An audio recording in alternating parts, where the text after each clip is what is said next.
Hello दोस्त।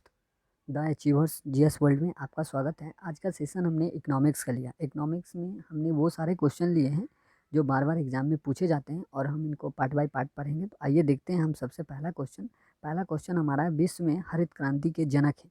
तो विश्व में हरित क्रांति के जनक है Norman E Borlaug. Option number A हमारा आंसर हो जाएगा। विश्व में हरित क्रांति के जनक नॉर्मन ई बोरलॉग हैं और ये मैक्सिको के थे। नॉर्मन ई बोरलॉग मैक्सिको के निवासी थे। आप इसे भी याद रखें। जब भारत में हरित क्रांति की बात करते हैं तो भारत में हरित क्रांति के जनक एम.एस. स्वामीनाथन हैं। आप इनको भी याद रखें। और भारत में हरित क्रांति की शुरुआत 1966-67 में हुई थी योजना अवकाश के दौरान। योजना अवकाश से पहले तीसरी पंचवर्षीय योजना समाप्त हुई और चौथी पंचवर्षीय योजना को पोस्टपोन करके उसकी जगह पर योजना अवकाश लाया गया था 3 साल के लिए। उसी वक्त हरित क्रांति की शुरुआत की गई थी। आइए नेक्स्ट क्वेश्चन देखते हैं। दूसरा नंबर हमारा क्वेश्चन है, ऑपरेशन फ्लड कार्यक्रम किस पर केंद्रित था? तो ऑपरेशन फ्लड कार्यक्रम जो था वो दूध उत्पादन को बढ़ाने को लेकर था। तो ऑप्शन नंबर सी हमारा आंसर हो जाएगा। और ऑपरेशन फ्लड से संबंधित थे वर्गीज कुरियन। आप इनका भी नाम याद रखें। ऑपरेशन फ्लड से संबंधित था वर्गीज कुरियन जो केरला से संबंधित थे। और भारत में ऑपरेशन फ्लड की शुरुआत 1970 में हुई थी। आप इसे भी याद रखें क्योंकि ये भी बार बार एग्जाम में पूछा जाता था। भारत में ऑपरेशन फ्लड की शुरुआत कब हुई थी? तो वो 1970 में हुई थी। आप इसे भी याद रखते थे। नेक्स्ट क्वेश्चन हमारा 3 नंबर है, विश्व में दूध उत्पादन के क्षेत्र में भारत का कौन सा स्थान है?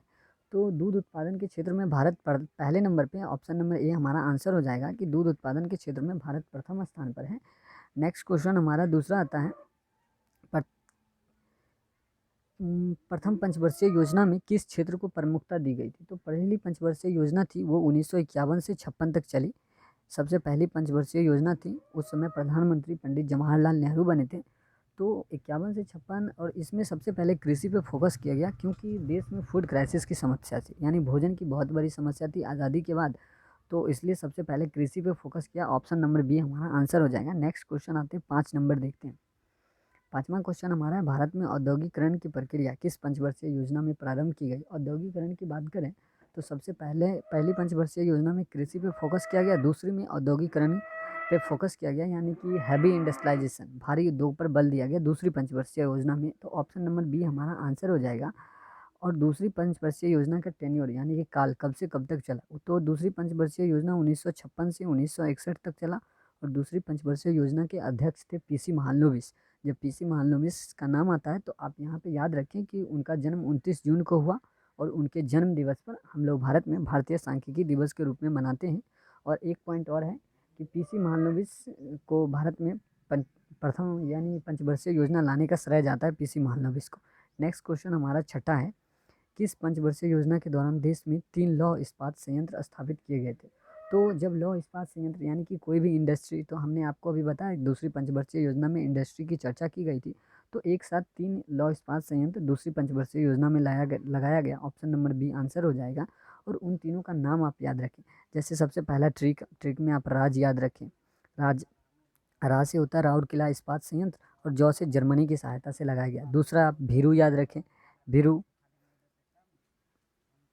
दूसरा भीरू याद रखें। भौ से होता है भिलाई स्टील प्लांट, ये रूस की सहायता से, भिलाई स्टील प्लांट रूस की सहायता से। और तीसरा आप दुबरी याद रखें। दुबरी दू से होता है दुर्गापुर स्टील प्लांट और ब्री से होता है ब्रिटेन की सहायता से। अब आप इन तीनों को याद रखेंगे क्योंकि ये भी बार बार एग्जाम में पूछा जाता है। नेक्स्ट क्वेश्चन हमारा आता है 7 नंबर। 7 नंबर क्वेश्चन है, प्रथम वित्त आयोग के अध्यक्ष कौन थे? तो प्रथम वित्त आयोग के अध्यक्ष थे केसी नियोगी। ऑप्शन नंबर ए हमारा आंसर हो जाएगा। प्रथम वित्त आयोग के अध्यक्ष केसी नियोगी थे। वर्तमान में 15वां वित्त आयोग अभी चल रहा है जिसका सेशन 2020 से 2025 तक चलेगा। और इसके अध्यक्ष हैं एन.के. सिंह।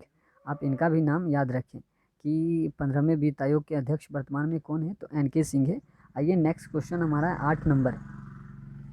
8 नंबर क्वेश्चन है, मुद्रास्फीति से बाजार की वस्तुओं पर क्या प्रभाव पड़ता है?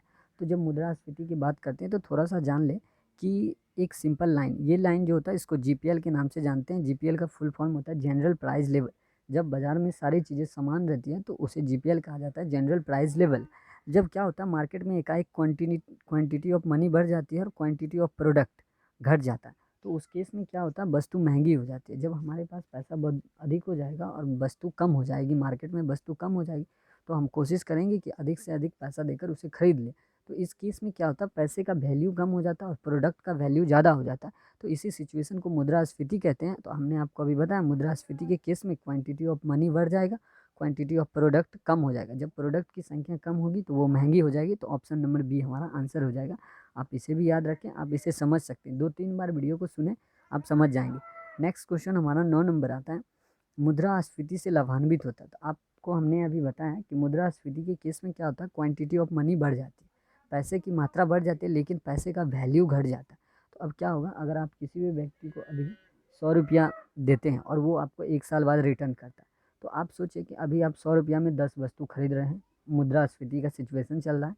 1 साल बाद अगर आपको कोई वो पैसा रिटर्न करता है, तो उस वक्त आप 100 रुपया में 5 वस्तु खरीद पाएँ, तो किसको प्रॉफिट हुआ? प्रॉफिट होगा ऋण लेने वाले को, तो ऋणी को। तो ऑप्शन नंबर सी हमारा आंसर हो जाएगा। आप ऑप्शन नंबर सी आंसर करेंगे। नेक्स्ट क्वेश्चन हमारा 10 नंबर, भारतीय रुपये का सर्वप्रथम अवमूल्यन किस वर्ष किया गया? तो भारतीय रुपये की बात करें तो भारतीय रुपयों का सबसे पहले अवमूल्यन किया गया था 1949 में। तो आप थोड़ा सा अवमूल्यन के बारे में जान लें कि कोई भी किसी भी देश की सरकार जानबूझकर अवमूल्यन करती है। किसी भी देश की सरकार जानबूझकर अपने पैसे का अवमूल्यन का मतलब होता है अपने पैसे का वैल्यू कम करना। किसी भी देश की सरकार जानबूझकर कम करती है ताकि निर्यात को बढ़ावा मिले।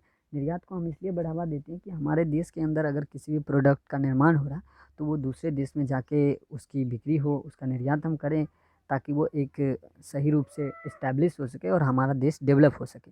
तो इस केस में क्या हुआ, सबसे पहली बार 1949 में पैसे का अवमूल्यन किया गया, वैल्यू कम कर। जब हम अपने पैसे का वैल्यू कम करेंगे तो हमारी वस्तुएं सस्ती होगी और दूसरे देश के लोग इसके तरफ इम्प्रेस होंगे और हमारी वस्तु उस देश में जाके इस्टेब्लिश होगी, इसलिए पैसे का अवमूल्यन किया जाता है। तो सबसे प्रथम बार 1949 में हुआ, इसलिए हमारा आंसर ऑप्शन नंबर डी हो जाएगा। तो 3 बार अवमूल्यन हुआ, पहला 1949 याद रखेंगे आप, दूसरा 1961 याद रखेंगे और तीसरा 1991 याद रखेंगे।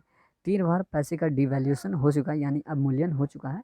आज का सेशन यही समाप्त करते हैं। इकोनॉमिक्स का सेकंड पार्ट हम लाएंगे, तो आप लोग चैनल को सब्सक्राइब करें, लाइक करें, कमेंट करें और दोस्तों को भी बताएं। धन्यवाद।